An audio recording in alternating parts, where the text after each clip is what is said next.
Hey everyone, welcome to the Dark Psychology World channel. Let me tell you about a cool experiment psychologists did once.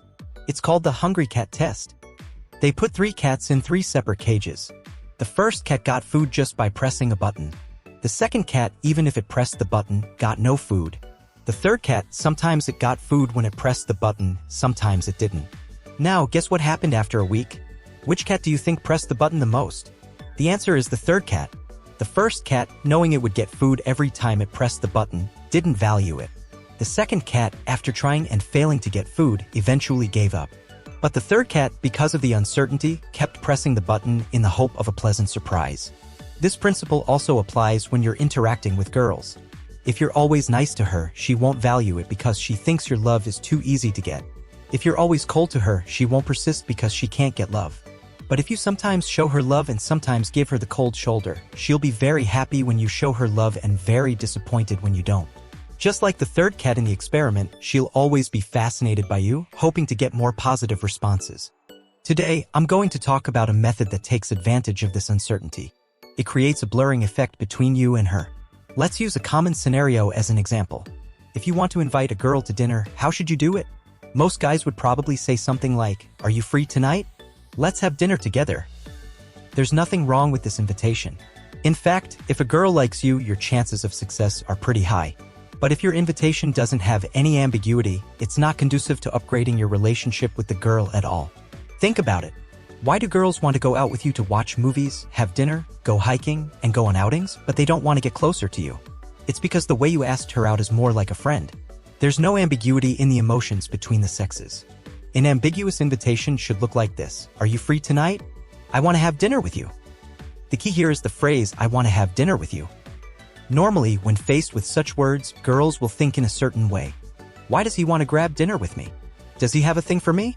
When you stir up a girl's emotions, you're already halfway there. The next move is to keep her guessing. And then, she might pop the question, "Why do you want to grab dinner with me?" What's your answer? Is it to tell her you miss her?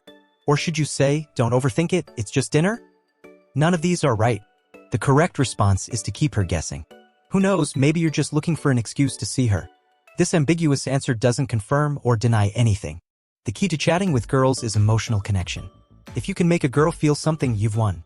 If you can get her heart racing during your chat, she'll start to consider her feelings for you and maybe even start to like you. Like the third cat in the Schrodinger's cat experiment, girls facing your ambiguous answers want more validation.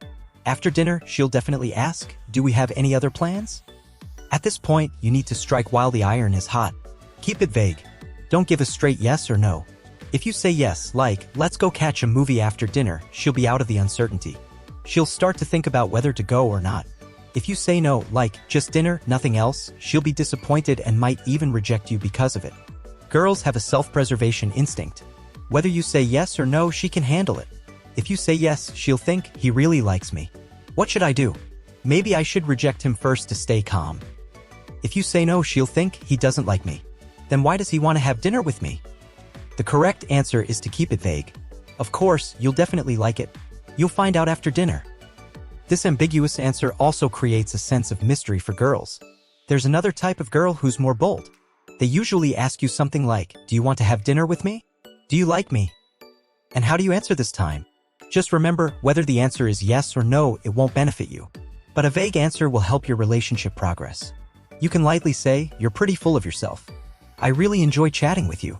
It's really nice to hang out with you." Tease her first and then keep it vague. The more vague, the better. It'll be easier for you to make your move at the right time. If you've been hurt and failed in love, do you want to improve your love game?